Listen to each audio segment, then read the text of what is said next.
Hello, Spectrum Women. It is I, Becca Lory Hector, here with your next Asking Spectrum Women. Can you believe it's August? August Asking Spectrum Women? That's insane. It is. We've all been quarantined, but yet, how did time just do this thing? I don't know. It's really amazing to me. I'm not really sure where July went. I guess I was just really head to the grindstone, working really hard and not really looking up. And man, it's August. Okay, happy August, everybody. Let's get going. You guys asked some really good questions this month. I'm going to try to get through as many of them as I can. And then if I don't make it to your question, I will, of course, loop you in for September. You will stay on the list and I will get to it then. But I find if I make these videos more than like 20 minutes that it's people don't really like to watch that much. So I don't want to push it. I'm going to do 20-minute video, answer as many questions as I can for you guys in that time.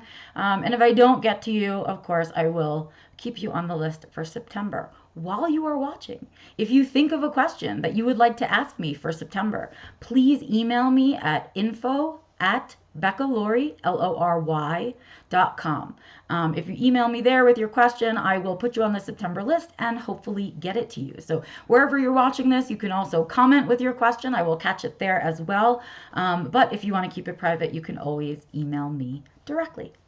All right, business over. Let's go. Here we are in August.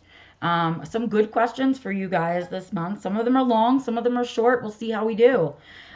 First question comes to you from actually one of my students, somebody who's taking my course, which is really interesting. I'm excited that we are getting questions from people who are actually taking my class and learning from it. So this one is all about how we don't want to waste our spoons, and it's a non-renewable resource, and so we don't want a lot of people kind of walking all over us and taking advantage of our time and energy, which we often do as autistics, allow that to happen. So creating some good boundaries around our free time and what we do with our energy is really important for our like overall well-being, right? So that's what this person's talking about, and talking about setting a boundary with someone who is a type of person who uses you all the time, right? Where they take, and they don't give back kind of thing. And that's really toxic behavior. So in an effort to kick this person out, there was a boundary set. And then that person gets nasty when the boundary gets set. Okay, so then the question goes on, because I have thoughts about it already happening. Isn't that crazy?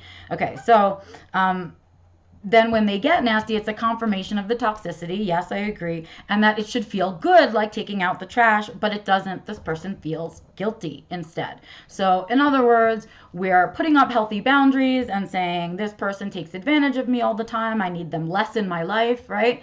And we put up the boundary, and then that person doesn't like it when that boundary gets put up and they get nasty about it. Which, yes, it does. It confirms for you their unhealthy behavior, their toxicity, their immaturity, right? It confirms all of that stuff for you. So, yes, you're on the right track. But, yes, there's going to be guilt involved. Why? Why, you ask? It's normal.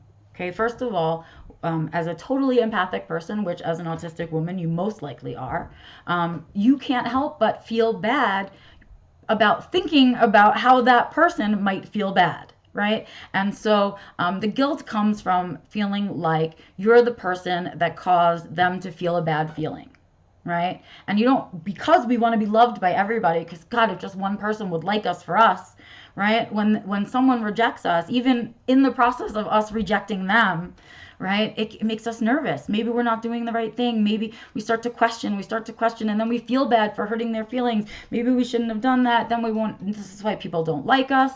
And it starts this waterfall of negative self-talk for us. So what I want to say is, first, everything you're saying is right. Found this person, using too many spoons on them, put up the boundary, they get nasty. That's the first thing I want to address. That happens all the time.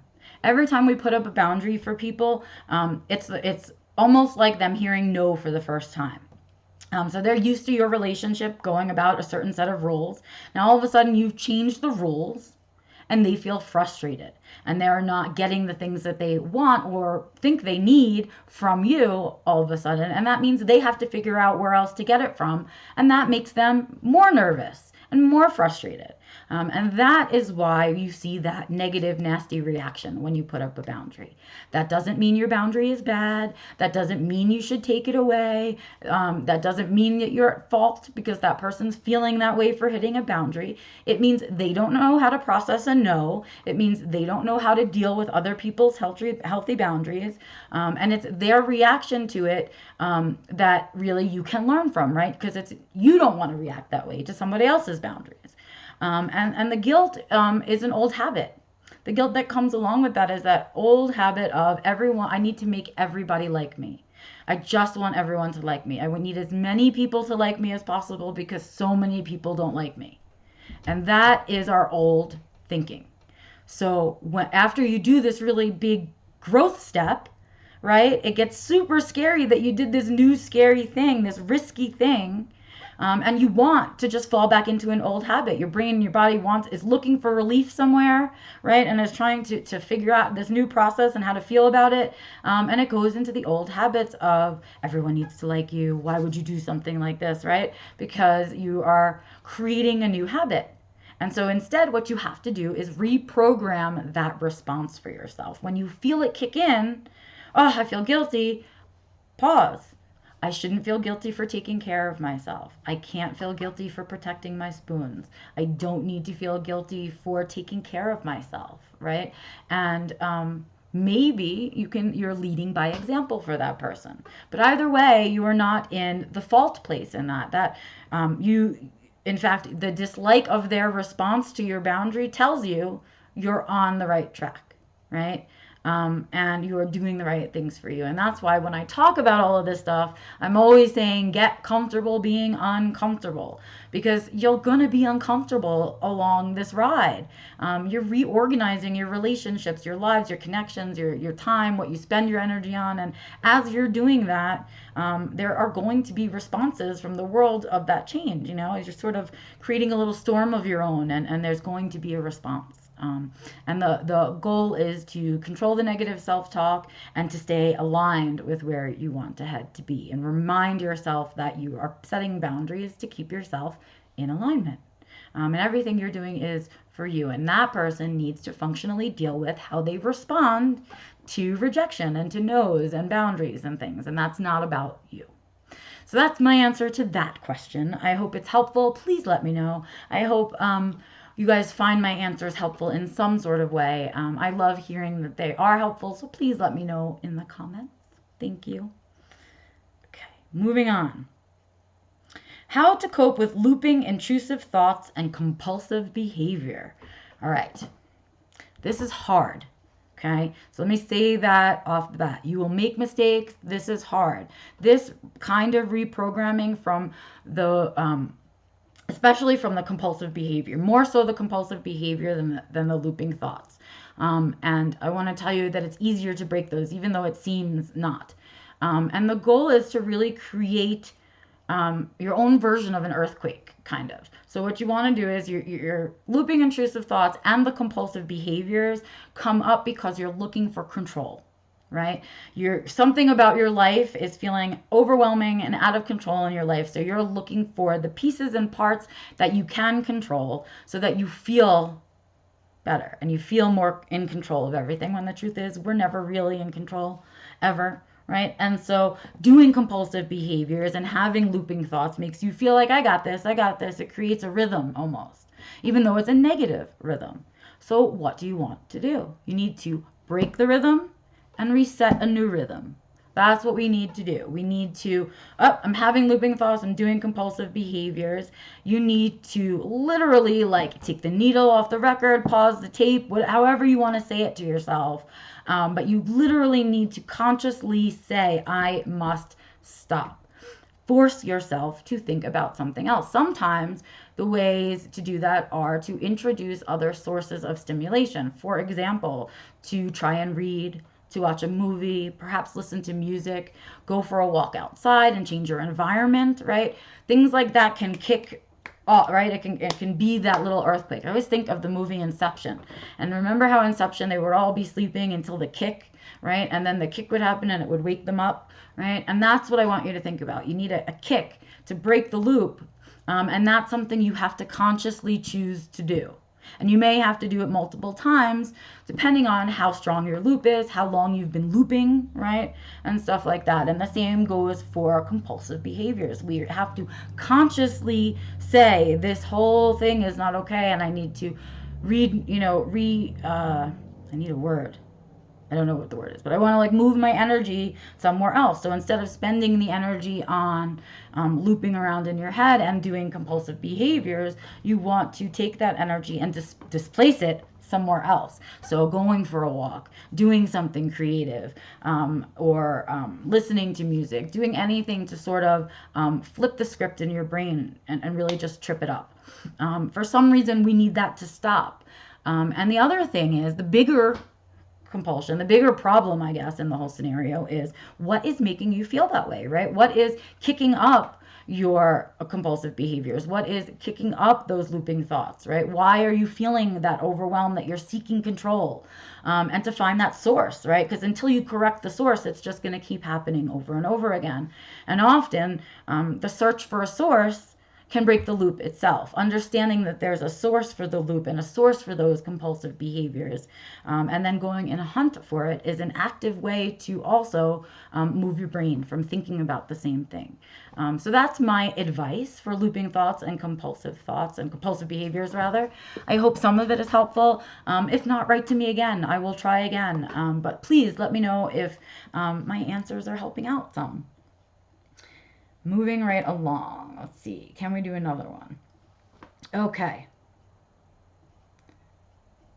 Let's see. Okay.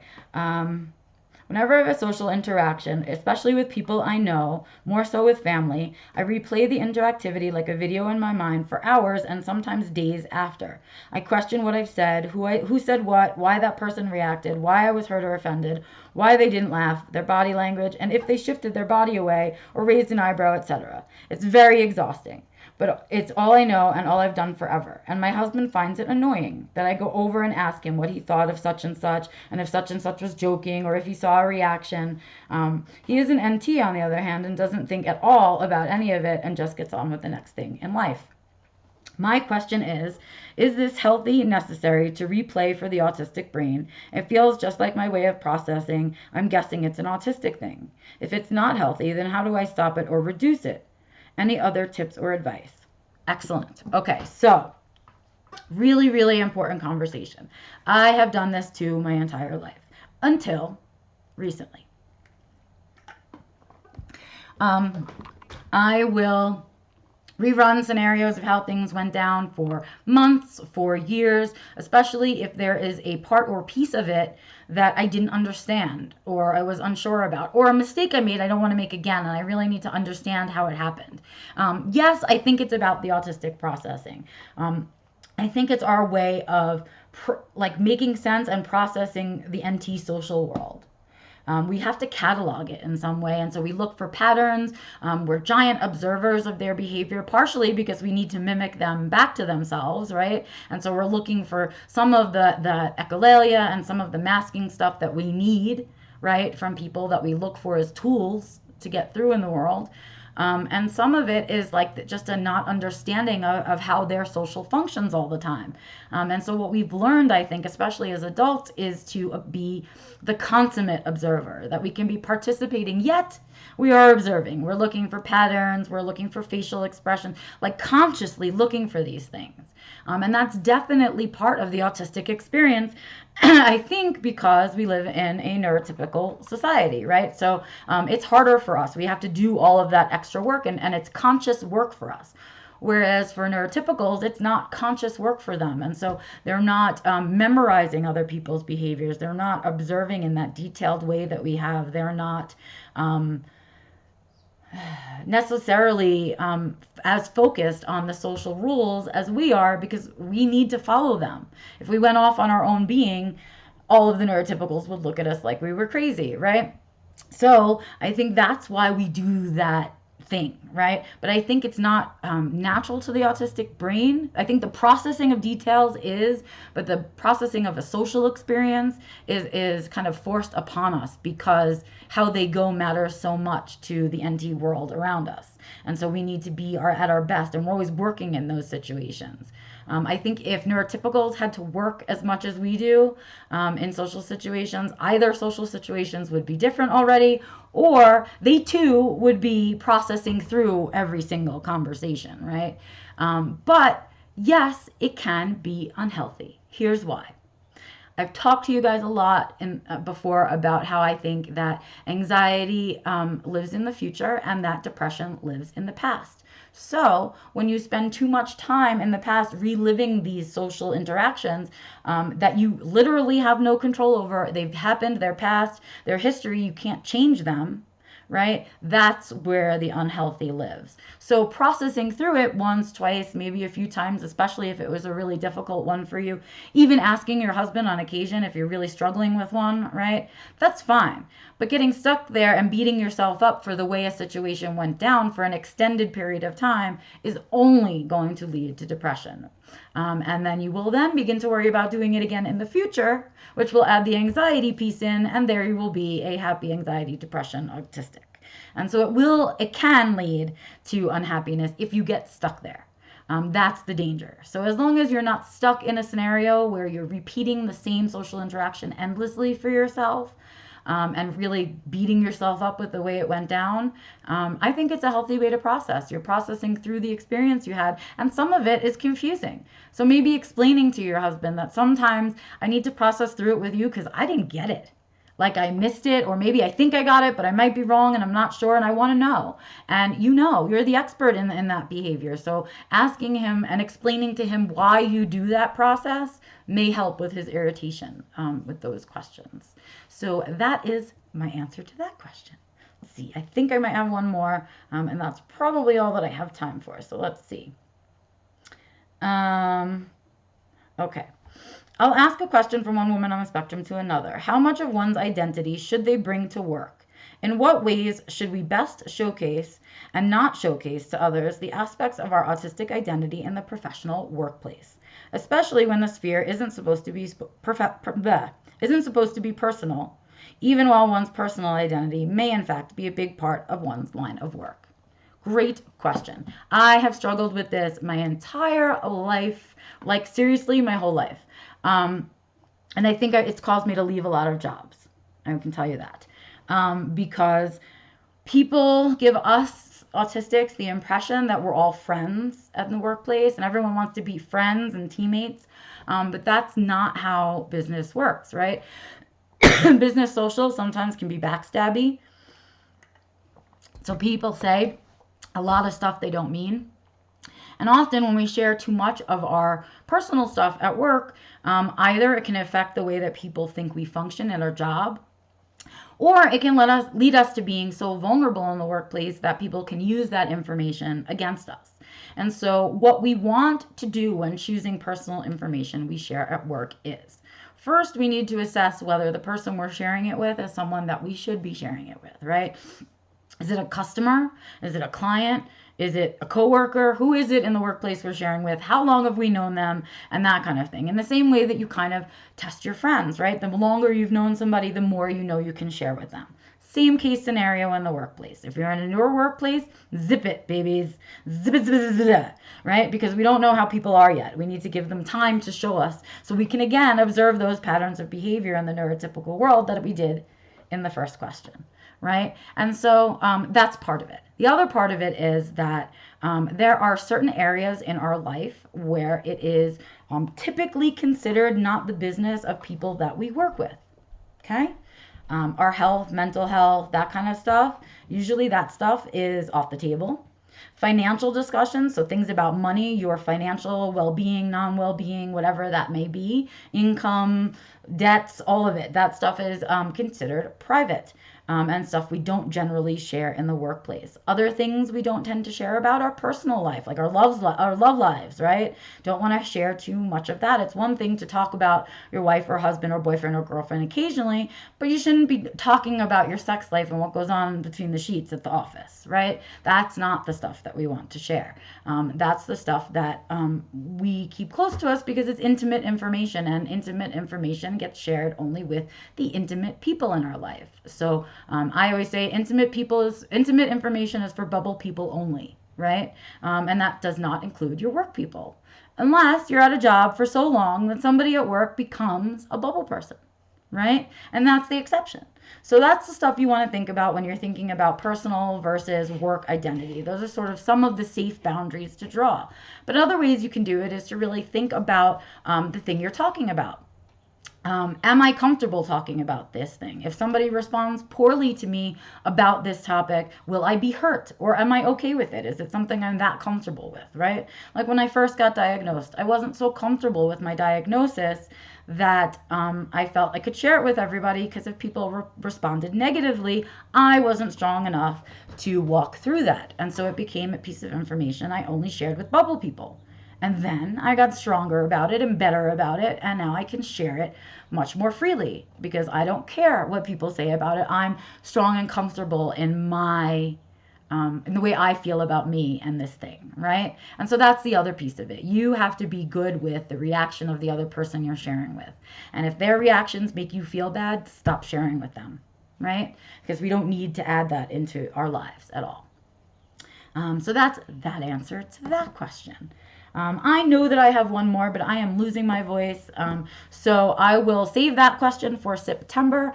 And I will, of course, look to you guys towards the end of August for more questions. You can send them to me right now if you want to. I will hold on to them until I do this September Asking Spectrum Women. Again, you can send me your comments, any topics you would like me to talk about. Send me your questions, everything at info@beccalory.com. That's it for me. I'm Becca Lory Hector. Please give me your thumbs up and let me know if you like this, your thumbs down if you don't. And of course, let me know in the comments if you are finding this helpful. I'll see you guys in September. Have an amazing August. Bye.